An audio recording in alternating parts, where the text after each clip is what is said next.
নাম সর্বস্ব সংখ্যা নির্ভর, পরিসংখ্যান নির্ভর, গাল সর্বস্ব কোনো বাজেট আর দেখতে চাই না। 1,40,00,000 মানুষকে স্মার্ট ফ্যামিলি কার্ডধারী বলা হলেও সেক্ষেত্রে এই 1,20,000 কোটি টাকা প্রত্যেক বছর লাগবে। সেই অর্থ কিভাবে সংস্থান করা হবে? আবারও স্বাস্থ্য খাতকে এমন একটা জায়গায় নিয়ে যাওয়া হবে যেখানে আবার স্বাস্থ্য খাতের সাথে সংশ্লিষ্টদেরকে বিদেশে যেতেই প্রণোদনা যোগাবে, সেটি একটি বড় প্রশ্ন আমাদের সামনে থেকে যাচ্ছে। আমাদের এনসিপি আমরা যে অঙ্গীকার দিয়েছি, আমরা একটি সমতা ভিত্তিক অর্থনীতি আমরা নিশ্চিত করব যেটি হবে বৈষম্যহীন। সরকার যেই অর্থনীতিটা পেয়েছে উত্তরাধিকার সূত্রে, এই অর্থনীতিটা হচ্ছে একটা লুটপাটের অর্থনীতি। এই অর্থনীতিটা হচ্ছে একটা ক্যাপাসিটি চার্জ নির্ভর একটা অর্থনীতি, যেখানে ব্যাংক ঋণের হচ্ছে খেলাপির পরিমাণ 30%-এর বেশি। এই সার্বিক বাস্তবতায় হচ্ছে এখনের বাজেটটি হচ্ছে উপস্থাপিত হতে যাচ্ছে, যেখানে আমাদের মূল টার্গেট হচ্ছে কর্মসংস্থান কেমন হওয়া উচিত, শিক্ষা খাতে বরাদ্দ কেমন হওয়া উচিত, আমাদের ব্যাংক খাতের যেই বিগত দীর্ঘ 17 বছর ধরে সেটি পরিবার কেন্দ্রিক হয়েছে, সেটি লুটপাট করে একটি নির্দিষ্ট শ্রেণীকে উপকার ভোগী করেছে, সেটির থেকে কিভাবে ব্যাংক খাতকে উত্তরণ ঘটিয়ে এটি জনগণের হাতে ফিরিয়ে দেওয়া যায়, এটি ব্যবসায় নির্ভর এবং একটি স্বনির্ভর একটি ব্যাংক খাত করা যায়, সেটির একটি রূপরেখা, একটি অর্থনৈতিক পরিকল্পনা। একই সাথে সাথে আপনারা জানেন যে অন্তর্বর্তীকালীন সরকার যেই অর্থনৈতিক প্রশস্তের একটি স্বরূপ জনগণের সামনে উপস্থাপন করে, সেটি থেকে আমরা দেখেছি বিএনপি সরকার আশঙ্কাজনকভাবে সেটি থেকে পিছু হটে। যার একটি উদাহরণ হচ্ছে, আপনারা যদি দেখেন বাংলাদেশ ব্যাংকগুলোকে কিভাবে বাংলাদেশ ব্যাংকে যেভাবে হচ্ছে সেখানে একজন গভর্নর নিয়োগ দেওয়া হয়েছে, যে প্রক্রিয়ায় নিয়োগ দেওয়া হয়েছে, সেটি আসলে আমাদের অর্থনীতি পরবর্তীতে কোন দিকে যাবে একটি আশঙ্কাজনক একটি পরিস্থিতি, একটি উদ্বেগের সৃষ্টি করে অর্থনীতি নিয়ে যারা খোঁজ খবর রাখেন তাদের মধ্যে। একই সাথে সাথে আমরা দেখতে পাচ্ছি সাম্প্রতিক ইসলামী ব্যাংকের যে বিষয়গুলো আমাদের নজরে পড়ছে, সেটি অর্থনীতির জন্য স্বস্তিদায়ক নয়। সেজন্য ব্যাংক খাতের প্রভিশন ঘাটতি, যেটি ডিসেম্বর 2023-এ 193 বিলিয়ন টাকা থেকে ডিসেম্বর 2025-এ 1914 বিলিয়ন টাকায় পৌঁছেছে। মাত্র 2 বছরে 9.9 গুণ বৃদ্ধি পায়। কর জিডিপি অনুপাত এখনো এশিয়া ও প্রশান্ত মহাসাগরীয় অঞ্চলের অন্যতম নিম্নতম পর্যায়ে, যেটি হচ্ছে মাত্র 6.7%। সরকারি চাকরিজীবীদের বেতন কাঠামো, যেটা 2015 সালে লাস্ট আমরা দেখেছি বেতন কাঠামো হয়, আনুষ্ঠানিকভাবে পুনর্বচন হয়, এর পরবর্তীতে কিন্তু এখনো পর্যন্ত আনুষ্ঠানিকভাবে কোনো পুনর্বিবেচনা করা হয়নি।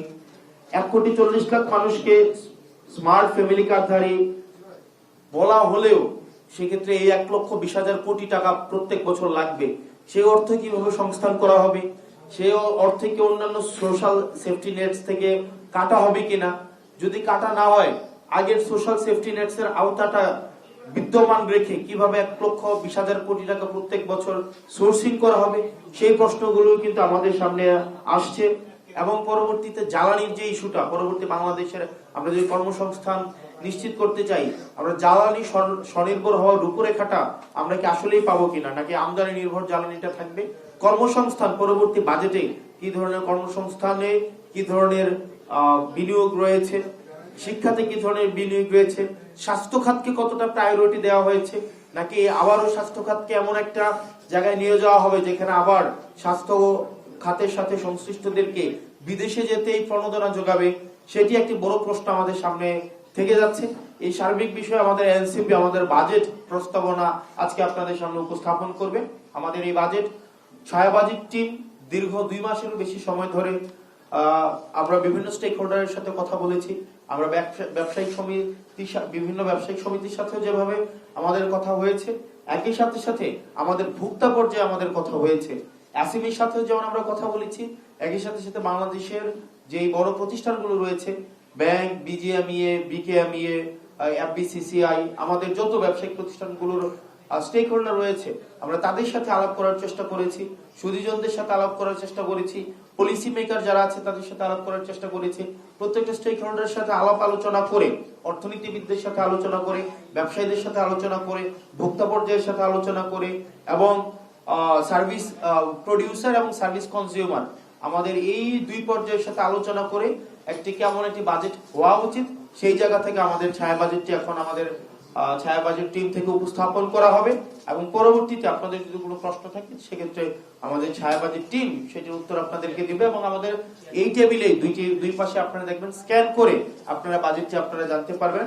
এবং আমাদের এনসিপি আমরা যে অঙ্গীকার দিয়েছি, আমরা একটি সমতা ভিত্তিক অর্থনীতি আমরা নিশ্চিত করব যেটি হবে বৈষম্যহীন, একই সাথে সাথে রাষ্ট্রের সাথে জনগণের যে একটি অঙ্গীকারের সম্পর্ক, সেই অঙ্গীকারের সম্পর্কটি আমরা নিশ্চিত করব এবং দায় ও দরদের ভিত্তিতে, যেখানে শুধুমাত্র আমরা ভোক্তাদের স্বার্থ যেমন আমরা সংরক্ষণ করার আমরা অঙ্গীকার করছি, একই সাথে সাথে যারা উৎপাদক রয়েছে তাদের স্বার্থ আমরা সংরক্ষণ করার একই সাথে সাথে আমরা অঙ্গীকারবদ্ধ। আমরা যারা ট্যাক্স দেয় তাদেরকে যেভাবে ট্যাক্স দিতে আমরা উৎসাহিত করব, এটি বলে যে ট্যাক্স হচ্ছে রাষ্ট্রের সাথে আপনার একটি কমিটমেন্ট, আপনি রাষ্ট্রের প্রতি কিভাবে আস্থা রাখেন। একই সাথে এই ট্যাক্সের অর্থ দিয়ে যেভাবে রাষ্ট্রের বিভিন্ন পরিষেবা উৎপাদিত হয়, যেটি সাধারণ জনগণের দোরগোড়ায় পৌঁছে দেয়, স্বাস্থ্য শিক্ষা থেকে শুরু করে বিভিন্ন সেবামূলক কার্যক্রম যেভাবে আমাদের রুলিং হয়, সেটি যেন জনগণ বান্ধব হয়, জনগণের জন্য হয়, সেটিকেও আমরা নজরদারিতে রাখবো, যেন এই বাজেটের যে অর্থটি বরাদ্দ হবে প্রত্যেকটি পয়সা যেন জনগণের কাজে ব্যবহৃত হয়, শুধুমাত্র সংখ্যা ভিত্তিক নয়। নাম সর্বস্ব সংখ্যা নির্ভর, পরিসংখ্যান নির্ভর, গাল সর্বস্ব কোনো বাজেট আর দেখতে চাই না। যে বাজেটটি প্রকাশিত হবে সেই বাজেটটির প্রত্যেকটি অর্থ যেন সেখানে সুফল জনগণের কাছে পৌঁছায়, সেই ধরনের একটি বাজেট উপস্থাপন করবে আমাদের ছায়া বাজেট কমিটি।